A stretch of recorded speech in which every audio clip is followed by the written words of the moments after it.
Hello everyone! So in today's video we are going to be starting to talk about instantaneous rate of change and tangent lines.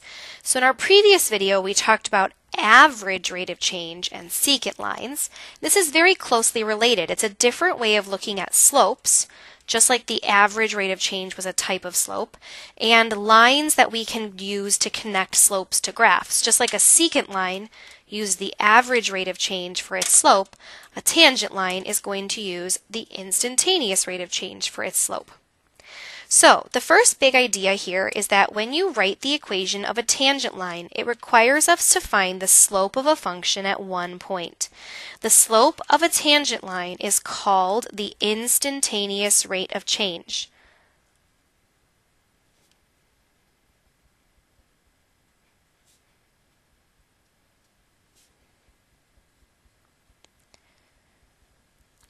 Now there's another name for the slope of a tangent line. A shorter way of saying instantaneous rate of change is derivative. And here are some notations that you need to know so that you're familiar with what this kind of looks like, how we write this. In order to say the instantaneous rate of change, sometimes we say dy over dx, just like we used to have delta y over delta x. Sometimes we say y prime, which means the first derivative. Sometimes we say f prime of x. These little tick marks here mean we're taking the derivative, we're finding the instantaneous rate of change. Sometimes we say, I'm trying to think if there are any other notations. That might be good for now. That's probably all you need to know for now. Oh, sometimes we'll do this. We'll write d over dx and then have a function in the inside. So these are all just the same thing. They all just mean derivative. It's just different notations for derivatives. So the big idea that we're going to be talking about is how do we find the slope of a function at a single point? So a tangent line only brushes a graph at one point. If we want to write the equation of a tangent line, we're going to need the slope at one point. And so far, all we know how to do is find the slope between 2 points.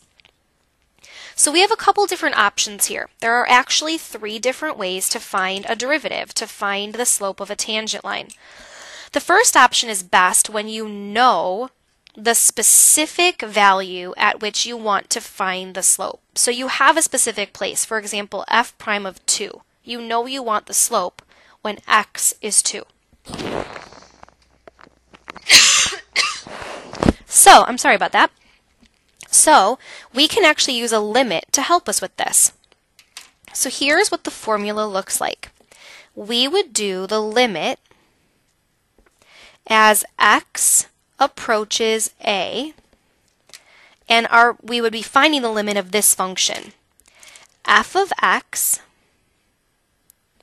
minus f of a all over x minus a. Now if you just take a second, let's look at the formula and talk about what this means. If you ignore the limit, you'll notice this looks a lot like our slope formula, f of b minus f of a over b minus a. So this is really just the regular old slope formula.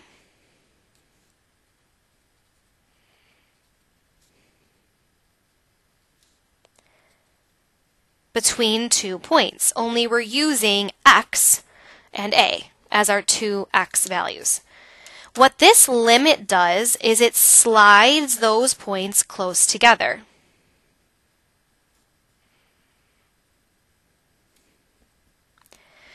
So essentially, we're using the idea of a slope between 2 points. We're sliding those points very close together so that they are on top of each other, so that they become 1 point. And by evaluating this limit, you can find the slope at 1 point instead of between 2 points. So what does this look like when we actually do it in real life? What would it look like when we set this up to find a slope? So we're going to let f of x equal 1/2 x squared, write an expression using limits that could be used to find f prime of 2. So our general formula is the limit as x approaches a of f of x minus f of a all over x minus a. Now in this problem, a would be 2. And I know I want to do this because it says f prime, which is one of our notations for a derivative. It tells us we're trying to find a derivative here. I know that f of x is 1/2 x squared. So how would this look if I were to set this up? So I would have the limit as x approaches, and instead of a, I would write 2, because that's my specific value. And the function would be f of x, which we said was 1/2 x squared, minus f of a. Well, f of a means f of 2. Because a in this problem is 2. So if I take the number 2 and I plug it into my original function, I would get 2 as my y value, all over x minus, and a is 2. So you would expect the limit to look like this, and then you would need to evaluate that limit in order to find your instantaneous rate of change, otherwise known as your derivative. Now this is just option 1. Option 2 is probably better when you want to develop a general formula that can be used to find any derivative value you want. So suppose you wanted to know the instantaneous rate of change of the same function, but you wanted to get that value in lots of places. So you want to know f prime of 1, f prime of 2, f prime of 3.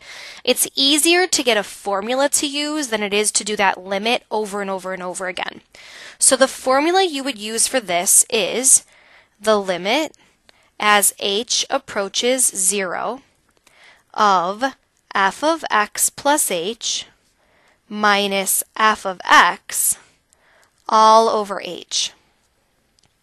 Now you'll notice again, this looks like our regular old slope formula, f of b minus f of a all over b minus a. So this is what we used to call our difference quotient, which you may remember, or maybe you don't remember, from pre-calculus. And what this h does is it slides our 2 points very close together. So it makes the distance between the points very small.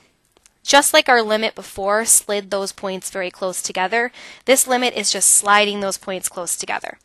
So what would this look like? Well, it says here if f of x is 1/2 x squared, write an expression using limits that could be used to find f prime of x. You'll notice it doesn't say f prime of 1 or f prime of 2, it just says f prime of x, so it's a general formula. So we would write the limit as h approaches 0 of f of x plus h minus f of x all over h. So I would have the limit as h approaches 0, and my function would be to find f of x plus h. What that's telling me to do is take x plus h and plug it into this function everywhere that you see an x. So that would look like this, 1/2 parentheses x plus h quantity squared. I'm replacing this x with an x plus h.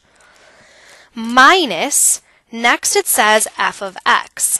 Well, we already know f of x. F of x is just this original function. So I would have 1/2 x squared all over h.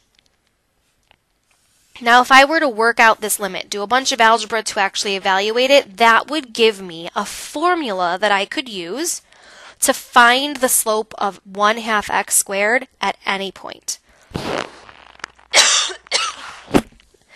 Option 3 is best when you know the specific value again, but it's using this general formula to again get a specific value. So here's what that would look like. It's the same formula as before.